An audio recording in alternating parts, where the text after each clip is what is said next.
윤석열 전 총장과 관련된 책들이 연일 출간되고 있습니다. 그 내용이 무엇인지도 좀 관심이 모여집니다. 함께 보시죠. 여러 책들이 있는데 윤석열의 진심 책을 쓴 저자가 이렇게 얘기했습니다. 만나서 대화한 3시간 중 2시간 45분 정도 윤석열이 이야기를 했다. 묻지도 않았는데 정치 이야기를 먼저 꺼냈다라고 얘기합니다.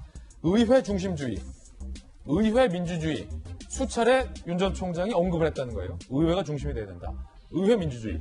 문 정부와 현 국회에 대해서는 거의 언급을 하지 않았다라고 밝혔습니다. 자, 또 다른 책인 윤석열의 진심에는 이런 내용이 들어가 있다고 합니다. 윤 총장이 젊은 시절 자유시장 경제학자 밀턴 프리드먼의 선택할 자유를 여러 차례 읽었다는 겁니다. 선택할 자유에는 재산권을 부정하고 시장의 원리를 거스르는 국가는 번영할 수 없다라는 주장이 되어 있습니다. 그러니까 시장 자유주의 경제에 대해서 그 중요성에 대해서 쓴 책이 바로 밀턴 프리드먼 경제학자의 선택할 자유다. 국민들의 재산권이 부정돼서는 안 된다. 시장의 원리를 거스르는 정책이 나와서는 안 된다라는 책들이 바로 이 선택할 자유의 골자라고 합니다. 자유시장 경제를 존중한다. 기업이 자유롭게 활동할 수 있어야 한다. 기업을 위축시키고 그래서 안 된다라고 윤 전 총장의 이야기가 이 책에는 담겨 있다라고 합니다. 자, 윤석열의 원래 꿈은 법학 교수였다라는 내용도 등장하기도 하고, 학창시절 배가 고파서 수도꼭지 입 대고 물 마시는 친구를 중국집에 데려가 짜장면을 사 먹였다라는 일화도 여기에는 담겨 있다라고 합니다. 이런 게 다 윤 전 총장의 정치 행보로, 본격화된 정치 행보로 볼 수 있을 것 같은데, 이재명 기자, 짜장면 사줬다라는 것은 일화니까 그렇다 치고, 좀 여러 가지 흥미로운 대목들이 있어 보이는데, 어떤 대목을 흥미롭게 보셨습니까?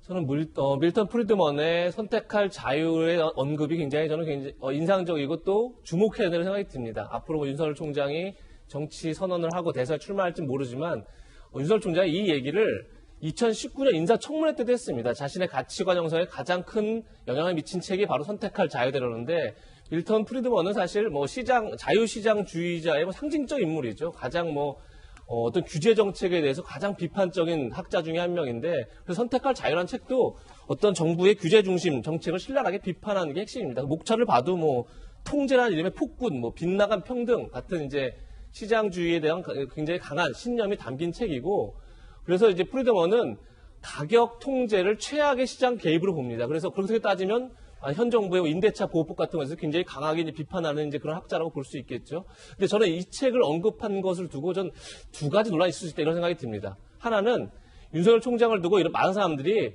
윤 총장이 기업 수사를 많이 했기 때문에 경제를 잘 안다 이런 얘기를 해왔습니다. 그런데 사실 프리드먼은 시장주의, 기업에 대한 어떤 법적 통제, 법적인 개입을 굉장히 거부했습니다. 다시 얘기해서 그 책에 보면 어떤 내용까지 있냐면 선택할 자유에 보면 공해를 배출한 기업을 법적으로 처벌하지 말아야 된다. 오히려 공해 배출세를 걷어서 세금으로 그 상품의 가격을 높여서 자연스럽게 시장에 퇴출시키는 거지, 그것을 국가가 개입하거나 법적으로 처벌하면 안 된다는 게 선택할 자유에 포함되어 있습니다. 그런 점에서 지금까지 윤석열 총장이 했던 공정한 경쟁에 대해서 단호한 대응이라는 게 과연 이 책과 맞나 이런 생각이 하나 드는 거고, 또 하나의 논란은 뭐가 될 수 있냐면 지금 윤석열 총장이 어떻게 보면 정치적 본인의 아젠다가 공정과 정의입니다. 그런데 지금 프리드먼의 선택할 자유는 어떻게 보면 약간 시장 만능주의적인 그런 게 있는 거죠. 국가의 개입을 최소화하는 거죠. 따라서 자유와 어떤 공정과 정의의 가치가 사실 충돌하는 거죠. 그런 점에서 이 책을 굉장히 본인의 가치관 형성에 가장 큰 영향을 미친 책이라고 만약에 밝혔다면 과연 이 자유와 본인이 또 지금 현재 내세우고 있는 공정과 정의를 어떻게 조화시킬지에 대한 설명이 필요하지 않을까 이런 생각이 들었습니다. 자, 이 책에 대한 내용과 동시에 이런 발언도 현재 기사화되고 있습니다. 정치 등판 타이밍을 고민 중인 거 아니냐라는 분석이 나오고 있는 대목입니다. 내가 어떻게 할지 정리가 돼야 정치권 인사를 누구든 만날 수 있지 않겠냐라는 얘기를 했다는 거예요. 밥만 먹고 헤어질 수는 없는 거 아니냐. 예컨대 윤석열 전 총장이 정치인 누구를 만나서 박수현을 만나서 박정환을 만나서 밥만 먹고 건강하시죠 하고 헤어질 수는 없는 것 아니냐. 내가 어떻게 할지 정리가 돼야 정치권 인사든 누구든 만날 수 있지 않겠냐라는 얘기를 했다라는 보도가 나오고 있는데 박정환 대변인, 네. 이게 어떤 대목일까요? 내가 어떻게 할지 정리가 돼야 한다라는 건 바꿔 말하면 조만간 내가 어떻게 할지 정리를 하겠다는 겁니까? 지금 굉장히 많이 고심 중이다. 그리고 뭐 100일의 칩거 뭐 이렇게 해석하는 분들도 있는데 과연 내가 어떤 고민을 가지고 국민들한테 무언가를 제시할 건가 이런 거에 대해서 생각하고 있는 것 같아요. 이재명 부장 늘 말씀하시는 것처럼 이제 윤석열 본인은 무엇을 국민들한테 얘기할지 대한민국을 위해서 어떤 얘기를 할지를 좀 정리를 해줘야 윤석열이 앞으로 정치 행보가 판단될 수 있을 거라고 늘 얘기하는데 그에 대한 고민이 있는 거라고 보여집니다. 그래서 뭐 지금 공식적으로 이미 뭐 정치를 하겠다고 선언은 하진 않았습니다만은 윤석열 총장이 본인의 길을 이렇게 하나씩 걸어가고 있는 와중에 저런 얘기가 나온 것 아닌가. 그래서 조만간 앞으로의 어떤 모습으로 정치를 할 건가에 대해서 본인이 얘기할 거라고 보여지고요. 최근에 보면은 무슨 윤석열 총장이 정치 거취를 어떻게 잡을 건가라고 해서 야권 내 여러 가지 설이 있잖아요. 이에 대한 해답도 좀 나올 것 같습니다. 근데 저는 윤석열 전 총장이 저렇게 얘기한 것, 내가 어떻게 해야 될지 아직 나는 정리가 안 됐다라는 부분에 앞서 우리가 봤던 책들에 대해서 약간 우려감이 있어요. 저 책은 분명히 윤석열 전 총장이 쓴 게 아니라 다른 분이 윤석열 총장을 쓴 거거든요. 그러니까 나 스스로는 아직 정리가 되어 있지 않은데 주변에서 나에 대해서 저렇게 글을 많이 쓰면 혹여 윤석열이라는 사람이 생각하는 어떤 길이 잘못 국민들한테 투영될 수도 있다라는 점을 본인도 한번 잘 생각해 주셨으면 하고 주변에서도 윤석열 전 총장을 도와주는 게 이렇게 본인 생각과 뜻과 조금 다를 수도 있는 여러 가지 일들을 많이 하는 게 과연 도움이 될 건가 한번 고민해 볼 대목은 충분히 있다고 보여집니다. 그래서 지금부터 윤석열 전 총장은 누구도 얘기했던 것처럼 주변 관리를 어떻게 하느냐가 앞으로 행보에 아주 중요한 대목이 될 거라고 저는 보고 있습니다. 자, 어떻게 할지 정리가 돼야 누구를 만날 수 있지 않겠냐라는 답변이 나왔다는 건 누구를 만나야 하는 건 아니냐라는 어떤 주변의 목소리가 있었던 건 아니냐라는 얘기가 나오거든요. 그러면 자연스럽게 어떻게 할지가 정리되면 누구를 만날 것인가와 관련돼서도 자연스럽게 관심이 모아질 것 같아요. 잠시 후에 정치권 움직임에 대해서도 한번 짚어보겠고요. 그에 앞서서 차기 대선주다 선호도와 비호감도 모두를 윤 전 총장이 압도적으로 받고 있습니다. 선호도와 비호감도 모두 윤 전 총장이 높다. 선호도는 윤석열 36.3, 1위, 2위가 이재명 23.5 이렇게 되고 비호감도도 1위가 22.8 윤석열. 그런데 공동 1위예요. 22.7 추미애 전 장관. 공동 1위. 비호감도. 이렇게 됩니다. 그러니까 이 비호감도는 반대 진영에서 이 사람에 대해서 비호감을 갖기 마련일 텐데 윤 전 총장 당연히 뭐 반대 진영에서 윤 전 총장에 대한 비호감도 높을 것 같고 추미애 전 장관 같은 경우는 호감도는 여기 나온 분들 중에서 제일 낮은데 비호감도는 제일 높은 그런 경우가 될 수 있겠습니다. 자, 박수현 대변인 어떻게 보십니까? 윤석열과 추미애의 이 선호도 비호감도.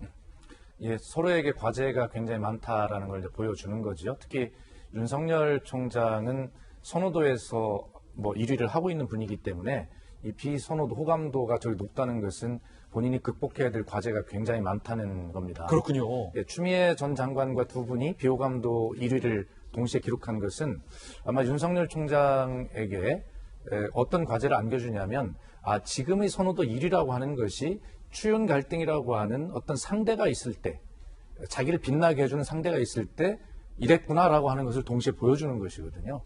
그래서 아마 다른 여론조사 항목을 보니까 윤석열 전 총장이 대선을 끝까지 완주하겠느냐라고 하는 그런 질문도 있었더라고요. 있었는데 완주하지 못할 것이다라고 하는 그 응답이 훨씬 더 높게 나와 있었어요. 아마 그런 과제를 국민들도 알고 계시다라는 흐름이라고 생각을 합니다. 저는 윤석열 총장께 좀 부탁을 드리고 싶은 게 있는데 기왕에 정치를 지금 하고 계신 거 아닙니까? 뭐 윤석열의 진심, 구수한 윤석열, 뭐 동창에게 이야기한 이야기를 동창이 책을 썼다. 나는 그것을 쓰지 말라고 말릴 수가 없었다라고 하지만 쓰라고 계획한 거죠.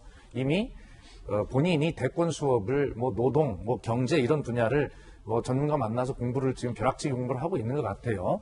그러면서 다른 한편으로는 본인이 잊혀지지 않도록 저런 것들을 배치함으로써 계속 언론에 우리 저 대한민국 제1의 우리 시사 프로 돌직구쇼에서 바로 다뤄주지 않습니까? 예. 굉장히 효과를 거두고 있는 것이죠. 엄청난 효과를 거뒀군요. 그럼요. 그래서 저런 것들을 정무적으로 배치하고 있는 것인데 저 내용이 거의 위인전 수준 아니겠습니까? 네. 하여튼 뭐 그건 국민이 평가할 것이고요. 근데 아까 하나 부탁하고 싶은 게 뭐냐면 그 선택할 자유라는 책을 여러 번 읽었다고 하셨는데요. 여의도에 다니는 정치권의 속언 중에 제일 유명한 말이 뭐냐면 그 유명한 말 중에 하나가 한 권의 책을 여러 번 읽은 정치인이 제일 위험하다는 말이 있어요. 예, 그렇잖아요. 그것이 자기 신념이 되면 안 돼요. 윤석열 총장에게 선택할 자유뿐만이 아니라 다른 이야기를 하는 책도 여러 번 좀 읽어보기를 권합니다. 윤석열 총장이 그만두면서 나오실 때 뭐라고 했냐면 자유민주주의를 지키고 라는 말을 했어요. 민주주의에는 자유민주주의만 있는 것이 아닙니다. 평등민주주의가 있어요. 그래서 민주주의는 자유와 평등이라고 하는 두 기둥이 떠받치는 그런 제도입니다. 그런데 윤석열 총장의 머릿속에 민주주의는 자유민주주의만 있는 것이 아닌가라고 하는 위험, 그리고 선택할 자유만 여러 번 읽고 그런 어떤 시장 만능주의에 어떤 매몰되어 있는 것이 아닌가 하는 이런 것. 그것이 사실이라면 정치인으로서 굉장히 위험한 순간입니다. 그래서 부탁, 좀 종합적으로 의견을 들으시고 본인이 가지고 있는 생각이 한쪽 면만 지금 볼 수밖에 없었다면 다른 쪽의 세계가 있다는 것을 반드시 균형 있게 공부를 함께 했으면 좋겠다는 말씀 드립니다. 예.